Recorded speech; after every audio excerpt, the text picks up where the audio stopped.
नमस्कार दोस्तों, मैं शिवानी ठाकुर स्वागत करती हूँ आपका हमारे इस यूट्यूब चैनल ये निकलो अड्डा पर।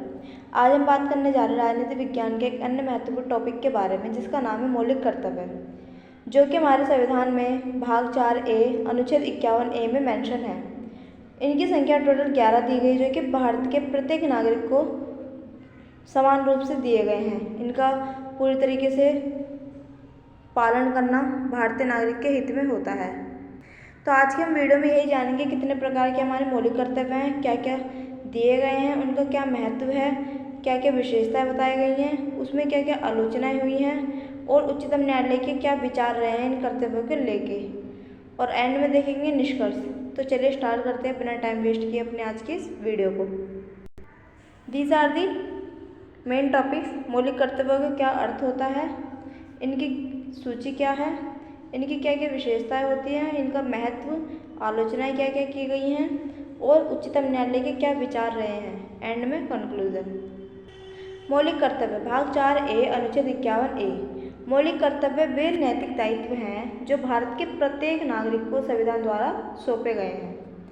ये कर्तव्य नागरिकों में देशभक्ति, राष्ट्रीय एकता, भाईचारे की भावना को बढ़ाते हैं। तो क्या होता है, ये मौलिक कर्तव्य क्या है, नैतिक दायित्व दिए गए जो प्रत्येक नागरिक को अपनाने होते हैं, फॉलो करने होते हैं, और एक दूसरे में देश के प्रति भक्ति होनी चाहिए, राष्ट्रीय एकता होनी चाहिए, भाईचारे की भावना बढ़ानी चाहिए। इन कर्तव्यों के प्रति किए जाते हैं। सकारात्मक नागरिकता को प्रोत्साहित करने और संविधान के मूल्यों को बनाए रखने के लिए निर्धारित किए गए हैं। मौलिक कर्तव्यों की सूची। संविधान के भाग 4A में अनुच्छेद 51A में 11, इनकी कितनी संख्या है टोटल 11 मौलिक कर्तव्य प्रदान किए गए हैं, जो कि इस प्रकार है। पहला है संविधान का पालन करना, उसके आदर्शों, संस्थाओं, राष्ट्रध्वज, राष्ट्रगान का सम्मान करना। तो पहला मौलिक कर्तव्य क्या बताता है कि प्रत्येक नागरिक का, भारतीय नागरिक जो है उसका ये कर्तव्य है कि वो भारतीय संविधान का पालन करे, उसके राष्ट्रध्वज का, राष्ट्रगान का सम्मान करे। सेकंड है स्वतंत्रता के लिए राष्ट्रीय संघर्ष को प्रेरित करने वाले महान आदर्शों को संजोना, उनका पालन करना। ये भी देशभक्ति से रिलेटेड है। थर्ड है भारत की संप्रभुता, एकता, अखंडता को बनाए रखना और उसकी रक्षा करना, देश को सुरक्षित कर रखना, देश की रक्षा करना और आह्वान किए जाने पर राष्ट्रीय सेवा करना। ये मौलिक कर्तव्यों की सूची में आते हैं। पांचवा है हमारा धर्म, भाषा और क्षेत्रीय विविधताओं से परे भारत के सभी लोगों में सद्भाव और समान भाईचारे की भावना का प्रचार करना, महिलाओं की गरिमा के लिए अपमानजनक प्रथाओं का त्याग करना, सभी को एक तरीके से समान मानना, महिलाओं के लिए जो भी अपमानजनक प्रथाएं बनाई गई हैं उनका त्याग करना, ये हमारा मौलिक कर्तव्य है। छठा है देश की समृद्ध मिश्रित संस्कृति की विरासत को महत्व देना और उसका संरक्षण करना। जो अलग अलग प्रकार की संस्कृति है, फैली हुई है देश में, उसको बनाए रखना, उसका संरक्षण करना। सातवां है वन, झील, नदियों और वन्य जीवों सहित प्राकृतिक पर्यावरण की रक्षा करना और उसमें सुधार करना तथा जीवों के प्रति दयाभाव रखना। वन हो गया, पर्यावरण हो गया, जीव जंतु हो गया, उनके प्रति दयाभाव रखना, ये भी मौलिक कर्तव्य के अंडर आता है। आठवां पॉइंट है वैज्ञानिक दृष्टिकोण, मानवतावाद, खोज तथा सुधार की भावना का विकास करना। नौवां है सार्वजनिक संपत्ति की रक्षा करना और हिंसा का त्याग करना। जो हमारा जैसे सरकारी जो संपत्ति है, पार्क हो गए, कोचिंग सेंटर्स हो गए सरकारी, या स्कूल हो गए, उनकी रक्षा करना संपत्ति की, और हिंसा को त्याग देना, ये हमारा मौलिक कर्तव्य में आता है। 10वां है व्यक्तिगत और सामूहिक गतिविधि के सभी क्षेत्रों में उत्कृष्टता की ओर निरंतर प्रयास करना, ताकि राष्ट्र निरंतर उच्च प्रयास और उपलब्धियों के नए स्तरों तक पहुँचे। 11th है अपने 6 से 14 6 से 14 एज के बच्चों की और आश्रितों को शिक्षा के अवसर प्रदान करना। जो 6 से 14 एज का बच्चा है, इसके बीच का, उसको सभी बच्चों को शिक्षा दिलाना, ये भी मौलिक कर्तव्य के अंडर में आता है। वर्ष 2002 में 86वें CA के द्वारा ये अधिनियम जोड़ा गया था। 11वां ये बाद में जोड़ा है, पहले 10 थे मौलिक कर्तव्य, 11वां जोड़ा था 86वें CA के द्वारा 2002 में, जिसमें कि सभी को शिक्षा का समान अवसर प्रदान किया जाए, इसके बारे में बात कही गई है।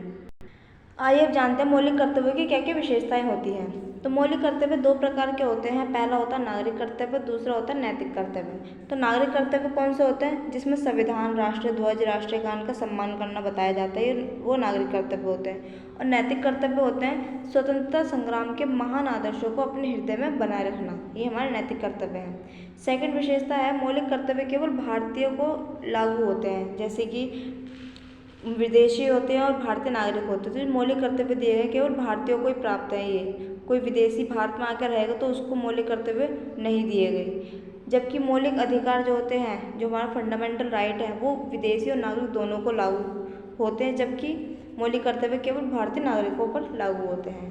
थर्ड पॉइंट क्या है इसकी? डीपीएसपी की तरह मौलिक कर्तव्य भी गैर न्यायसंगत है। क्या मतलब है? जो डीपीएसपी था उसके पीछे कोई कानूनी शक्ति नहीं थी, उनका कोई उल्लंघन होता है तो इसके पीछे हम सर्वोच्च न्यायालय नहीं जा सकते अपनी मांग के लिए। तो सेम ऐसी फंडामेंटल ड्यूटीज़ है, अगर इनका उल्लंघन होता है या कोई व्यक्ति नहीं मानता, उनका पालन नहीं करता, तो इसके पीछे कोई कानूनी शक्ति नहीं है, गैर न्यायसंगत है। इसका मतलब है कि नागरिकों द्वारा अपने मौलिक कर्तव्यों का पालन ना करना दंडनीय नहीं है। तो कोई नहीं मान रहा, उनको फॉलो नहीं करना, तो ये नहीं है कि उसको दंड दिया जाएगा या पुलिस कार्रवाई होगी, नहीं है, ऐसा कुछ नहीं है। फोर्थ पॉइंट है वे आचार संहिता की तरह हैं और उनका कोई कानूनी अनुमोदन नहीं है, क्योंकि वे न्यायोचित है नहीं है। तो सेम वही है, कोई कानूनी कार्रवाई नहीं की जा सकती। हालांकि वह कानूनी प्रवर्तन के अधीन है। संसद मौलिक कर्तव्यों के किसी भी उल्लंघन के लिए दंडात्मक कानून पारित कर सकती है। फरवरी 2022 में सर्वोच्च न्यायालय ने भारतीय संविधान में निहित नागरिकों के मौलिक कर्तव्यों को लागू करने की मांग वाली एक रिट याचिका पर केंद्र और राज्यों को नोटिस जारी किया। अब देखेंगे मौलिक कर्तव्यों का क्या क्या महत्व होता है। पहला है वे नागरिकों में अनुशासन और देशभक्ति की भावना को बढ़ाने में मदद करते हैं। इसके अतिरिक्त वे दर्शकों के बजाय सक्रिय नागरिक भागीदारी को प्रोत्साहित करके सामाजिक उद्देश्यों को प्राप्त करने में सहायता करते हैं। सेकंड है वे नागरिकों को उनके मौलिक दायित्वों की याद दिलाने में मदद करते हैं। क्या क्या उनके मौलिक दायित्व हैं उनको याद दिलाते हैं, भले ही उन्हें सही मौलिक अधिकार प्राप्त हों। वे नागरिकों को समझने में सहायता करते हैं कि उनके अधिकार और दायित्व परस्पर एक दूसरे से मेल खाते हुए जुड़े हुए हैं। फोर्थ है वे नागरिकों को एक महान राष्ट्र के निर्माण हेतु अपनी जिम्मेदारी को याद रखने में सहायता करते हैं कि एक नागरिक होने के प्रति उसको अपने देश के प्रति कुछ जिम्मेदारी सौंपी गई हैं, तो उसको भी याद दिलाने में मौलिक कर्तव्य सहायता करते हैं। फिफ्थ है वे लोगों को प्रेरित करते हैं, देशभक्ति की भावना को बढ़ावा देते हैं तथा उनमें प्रतिबद्धता और अनुशासन की भावना पैदा करते हैं। सिक्स्थ है वे नागरिकों को उन लोगों की असामाजिक और राष्ट्र विरोधी गतिविधियों के प्रति आगाह करते हैं जो कानून तोड़ने, सार्वजनिक संपत्ति को नष्ट करने, भारतीय ध्वज को जलाने या अन्यथा सार्वजनिक शांति में हस्तक्षेप करने में आनंद लेते हैं। सेवंथ है वे सार्वजनिक हित के मामलों में कानून की संवैधानिक वैधता की जांच और निर्धारण में अदालतों की सहायता करते हैं। मौलिक कर्तव्यों की आलोचना। इन कर्तव्यों को गैर न्यायसंगत बनाया गया। ये कुछ लोग ये मानते हैं कि इन कर्तव्यों को गैर न्यायसंगत बनाया गया है, कुछ क्रिटिसाइज करते हैं कि इसके पीछे कोई कानूनी शक्ति नहीं है। सेकंड क्या बोला गया? कराधान और परिवार नियोजन जैसे महत्वपूर्ण कर्तव्यों को इसमें शामिल नहीं किया गया है। तो जो कराधान है, टैक्स से रिलेटेड जो विषय रहे हैं, और परिवार नियोजन जो परिवार को जैसे जनसंख्या बढ़ रही है तो उसको कंट्रोल करने के लिए जो भी रूल्स दिए गए हैं वो उसमें फॉलो ही नहीं करने को बोले गए हैं लोगों को, तो ये भी टॉपिक्स निकाल दिए, इसमें शामिल नहीं किए गए हैं। कुछ लोग इस वजह से भी क्रिटिसाइज करते हैं इनको।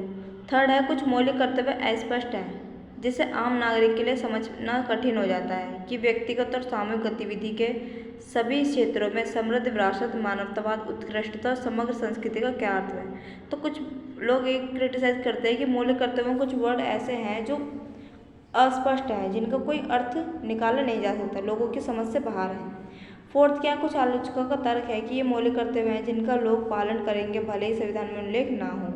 ये भी तर्क करते हैं कि ये ऐसे मौलिक कर्तव्य हैं जिनका संविधान में उल्लेख बेशक ना हो, फिर भी लोग इनको फॉलो करेंगे, तो कुछ लोग इसलिए भी इसको क्रिटिसाइज करते हैं। हालांकि समय समय पर यह मांग उठती रही कि मौलिक कर्तव्यों की मौजूदा सूची में संशोधन किया जाए, उनकी भाषा को सरल बनाया जाए, समझने योग्य बनाया जाए, उन्हें अधिक यथार्थवादी और सार्थक बनाया जाए तथा कुछ तत्काल आवश्यक अधिक यथार्थवादी कर्तव्यों को इसमें जोड़ा जाए, उन्हें यथासंभव न्यायसंगत बनाया जाना चाहिए। मौलिक कर्तव्यों पर उच्चतम न्यायालय के क्या विचार रहे हैं, सुप्रीम कोर्ट के क्या विचार रहे हैं, वो देखते हैं। पहला है श्री रंगनाथ मिश्रा बनाम भारत संघ 2003। इस मामले में उच्चतम न्यायालय ने कहा कि मौलिक कर्तव्यों को न केवल कानूनी प्रतिबंधों के माध्यम से बल्कि सामाजिक प्रतिबंधों के माध्यम से भी आदरपूर्वक बनाए रखना जाना चाहिए। इसके अलावा माननीय न्यायालय ने मौलिक कर्तव्यों के बारे में जागरूकता के व्यापक प्रसार के संबंध में न्यायमूर्ति JS वर्मा समिति की सिफारिशों के कार्यान्वयन का निर्देश दिया। सेकंड क्या है, एम्स छात्र संघ बनाम एम्स। उच्चतम न्यायालय ने निर्णय दिया कि मौलिक कर्तव्यों का महत्व मौलिक अधिकारों के समान है, सेम बताया गया है। माननीय न्यायालय ने देखा कि दोनों को मौलिक के रूप में नामित किया जाना उनके समान महत्व को रेखांकित करता है। दोनों के आगे मौलिक लगा हुआ है तो एक तरीके से समान समझा जाता है, ये इसने बताया ऐसा। तो आइए बात करते हैं निष्कर्ष के बारे में। मौलिक कर्तव्य नागरिक चेतना, देशभक्ति और सामाजिक सद्भाव की भावना को बढ़ावा देने के लिए अभिन्न अंग है। नागरिकों को जिम्मेदार नागरिक की ओर मार्गदर्शन देकर वे राष्ट्र के सामूहिक कल्याण और प्रगति में योगदान करते हैं। कुल मिलाकर वो संविधान के निर्माताओं द्वारा परिकल्पित एक सौहार्दपूर्ण और लोकतांत्रिक समाज के दृष्टिकोण को पूरा करने में सहायता करते हैं। तो ये था हमारा आज का टॉपिक। अगर आपको ये टॉपिक पसंद आया तो प्लीज़ लाइक करें, शेयर करें और चैनल को सब्सक्राइब करना ना भूलें। Thanks for watching.